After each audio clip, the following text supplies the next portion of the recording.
Cette méditation quotidienne vous est présentée par le Centre Le Pèlerin, spécialisé en accompagnement psycho-spirituel. lepèlerin.org.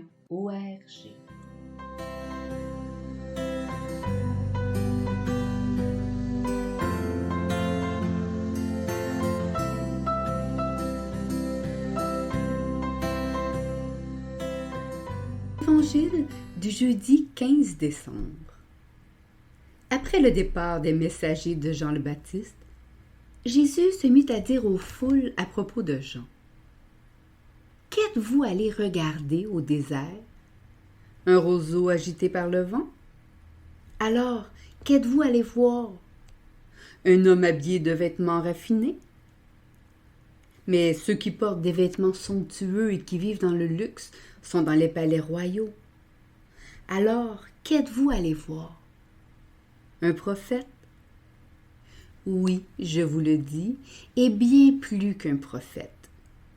C'est de lui qu'il est écrit « Voici que j'envoie mon messager en avant de toi pour préparer le chemin devant toi. » Je vous le dis, parmi ceux qui sont nés d'une femme, personne n'est plus grand que Jean. Et cependant, le plus petit dans le royaume de Dieu est plus grand que lui. Tout le peuple qui a écouté Jean, y compris les publicains en recevant de lui le baptême, a reconnu que Dieu était juste. Mais les pharisiens et les docteurs de la loi, en ne recevant pas son baptême, ont rejeté le dessein que Dieu avait sur eux.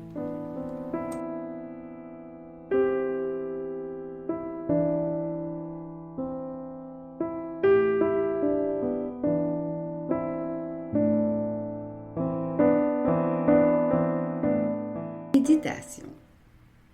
Dans l'Évangile, Jésus nous pose une question sur ce que nous pourrions appeler la qualité de notre expérience de contemplation.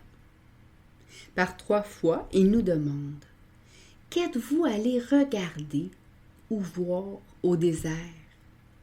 Ce que nous pourrions traduire « Dans le quotidien, avec tout ce que cela signifie de rencontres, de situations et d'événements, qu'est-ce que je vois, regarde ou contemple, tant en moi qu'en l'autre? » Dans le texte, Jésus n'attend même pas notre réponse, mais nous propose 3 routes possibles, comme s'il devait éclairer notre propre réponse.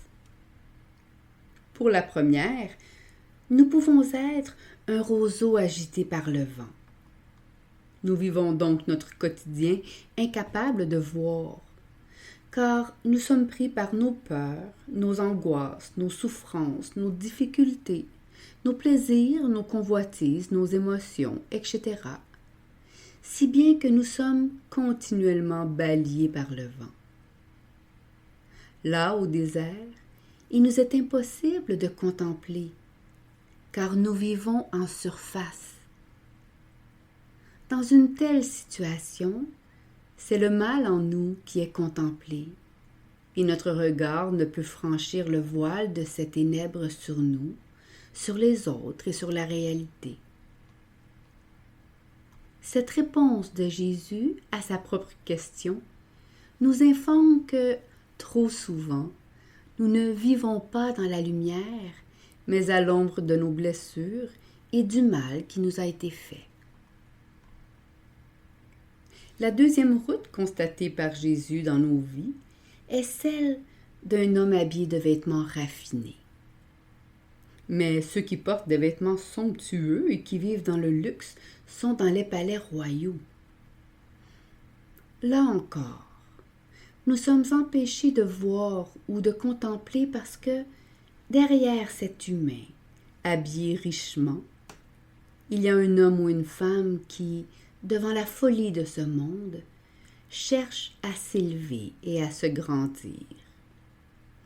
Il ou elle présente le masque d'un ego gonflé et imposant qui veut montrer sa domination sur cette réalité.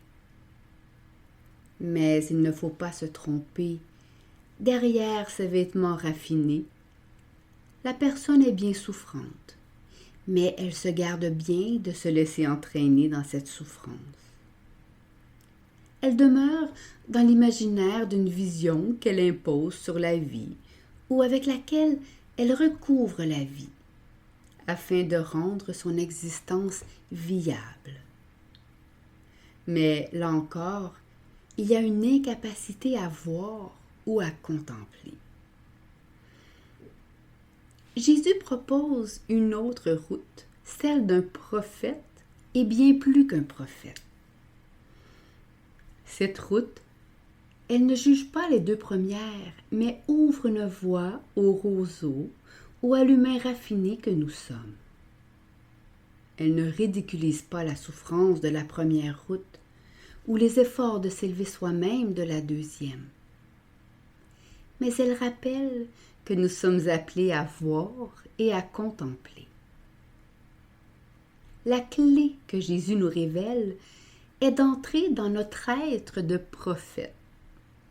Cet être de prophète est celui d'un humain qui laisse la parole de Dieu qu'il est surgir en lui et lui donner, au cœur de tout ce qu'il vit, d'être un messager pour préparer le chemin devant le Fils. Dans le désert de notre quotidien, nous devons apprendre à voir et à contempler en nous la parole de Dieu unique que nous sommes, dans l'unique parole qu'est le Fils. La présence de cette parole, elle éclate en tout, et seul l'accueil et le consentement à cette parole nous permettent, au cœur des vents du mal et de la souffrance qui nous balaient, ou au cœur de toutes nos fuites dans la richesse du monde, de vivre dans la lumière. Et il n'y a ici rien de banal, car Jésus ajoute, « Parmi ceux qui sont nés d'une femme, personne n'est plus grand que Jean.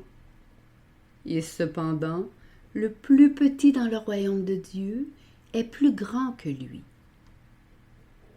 Nous sommes ces petits du royaume, des êtres au cœur même de notre petitesse qui partagent la grandeur et la beauté infinie de Dieu. Mais Jésus nous demande et nous rappelle, vous êtes appelés à devenir ce petit, cet enfant, car lui constamment voit et contemple Dieu en lui, dans les autres et en tout. Malgré toutes les blessures de notre histoire, nous pouvons vivre, de par notre contemplation, dans le royaume. Alors, que sommes-nous allés regarder au désert? Jésus ajoute, et cela est fort essentiel à notre vie spirituelle, tout le peuple qui a écouté Jean, y compris les publicains, en recevant de lui le baptême, a reconnu que Dieu était juste. Mais les pharisiens et les docteurs de la loi, en ne recevant pas son baptême, ont rejeté le dessein que Dieu avait sur eux. Ceci signifie que, par rapport aux deux premières routes, ou à nos deux impossibilités de contempler, nous devons embrasser le baptême de pénitence offert par Jean. Car, face à la souffrance ou à toutes nos façons de nous en sortir en s'enrichissant nous-mêmes, nous sommes appelés à nous convertir. Sinon, nous mourrons au désert, sans jamais avoir accès à la source de vie éternelle qui ne cesse d'y jaillir et qui se livre comme une parole qui crée et sauve tout. Si nous rejetons ce baptême de conversion, Jésus nous avertit que nous rejetons le dessein que Dieu a sur nous, c'est-à-dire que nous refusons de devenir cette parole que nous sommes qui annonce Dieu. Nous refusons donc, de par nos vies, de préparer par notre parole le chemin même de la parole en l'autre, ou dit autrement, notre parole ne devient plus engendrement de la parole de Dieu qu'est l'autre. Il ne demeure alors au cœur du désert, qu'un monde de ténèbres et un tintamarre de distraction, de richesse et de défiance à la Las Vegas. Pour devenir chrétien, un petit du royaume, Jésus nous interroge sur le quotidien de notre contemplation. Sommes-nous des aveugles ou savons-nous reconnaître en nous, dans les autres ou dans tout ce que nous vivons, une parole qui demande à être écoutée, annoncée et donnée par nos propres vies? Oserons-nous prendre le pari du royaume?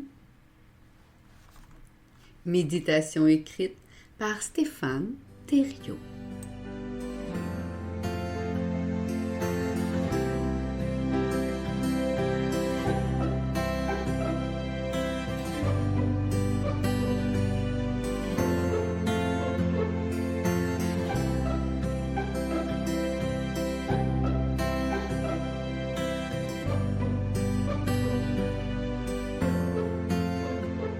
Le Centre Le Pèlerin est fier d'offrir depuis plus de 20 ans un service d'accompagnement ainsi qu'un certificat universitaire en accompagnement spirituel. Tous nos services sont offerts en ligne. Nous sommes situés à Montréal, au pied de l'Oratoire Saint-Joseph. Le Pèlerin, le savoir intérieur qui transforme la vie. lepèlerin.org. Page Facebook, Centre